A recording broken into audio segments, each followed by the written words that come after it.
We've heard really stupid arguments from climate science deniers on Fox News before. That's nothing new.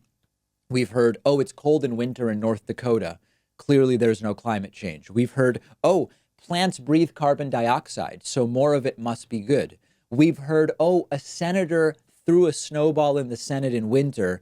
Climate change clearly is fake. But they are now starting to actually get angry and frustrated on Fox News that all these stupid liberals actually believe climate change is a problem, or better said, accept the science on the issue of climate change. Check out this totally unintelligible and quite frankly moronic rant from Pete Hegseth on Fox News. The biggest national security threat, according to Bernie Sanders, is climate change. The left says it all the time. This is what they believe. It is their religion. They want to fight the weather. The rest of us want to deal with real threats that want to take away our freedoms. Think about 4 years ago. What was that, 2015? ISIS was still, this was during Obama's term. ISIS was still a huge problem. The caliphate was there. President Trump ran on destroying ISIS, which he did to their physical caliphate. Now, there's remnants that we need to be concerned about today. That's taking on a real threat directly. Whether it's hot or cold, the enemy is here as far as liberals are concerned, and it's all about control for them. That's why climate change is the perfect enemy. They get to control your life to deal with it no matter what's happening. Yeah. Can you imagine being so out of touch with reality that when you see the left wanting to deal with climate change, a crisis today, you think it's about liberals wanting to control the lives of people? Like, can you imagine a dumber and less informed take on this issue other than maybe climate change is a hoax created by China? Again, the weather versus climate trope surfaces again. This couldn't be more clear. They are frustrated that the left understands and believes, and more importantly, accepts science. They are mad that the left isn't falling for their propaganda the way that many of their own viewers have fallen for it. They actually talk about belief in climate change as if it's like belief in God. You either have faith in it or you don't, but there's no knowable objective reality.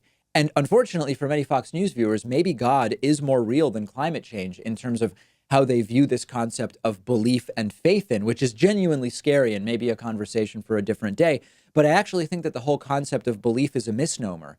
You can accept or not accept the science, but belief and faith is actually irrelevant to the reality.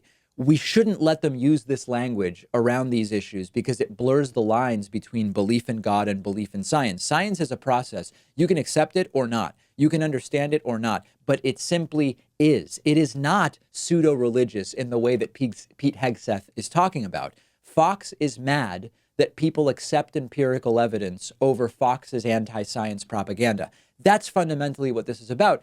And listen, it's not just Bernie saying climate change is a national security threat. The Pentagon agrees. The military gets it. We've talked about their assessments. When the Pentagon says, we see this as such a serious issue that we're going to lay out a plan to fight climate change for national security reasons, it's real.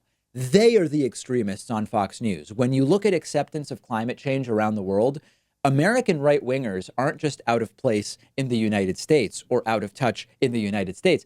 They're out of place around the world. Even right-wing parties in most other countries accept climate change and human effect on climate change. American conservatives are truly the bizarre, crazy outliers who simply won't. And yes, Bernie's right. Climate change is a national security threat, but the anti-science right-wingers are also a security threat, and we're fighting them at the same time.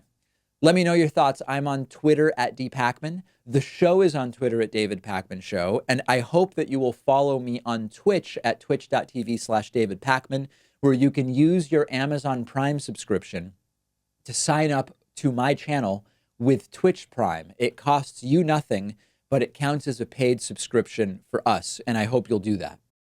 Everyone knows the risks of drunk driving. You could get in a crash, people could get hurt, people could get killed. But here's some surprising statistics. Almost 29 people in the US die every day in alcohol-impaired vehicle crashes. That means one person every 50 minutes.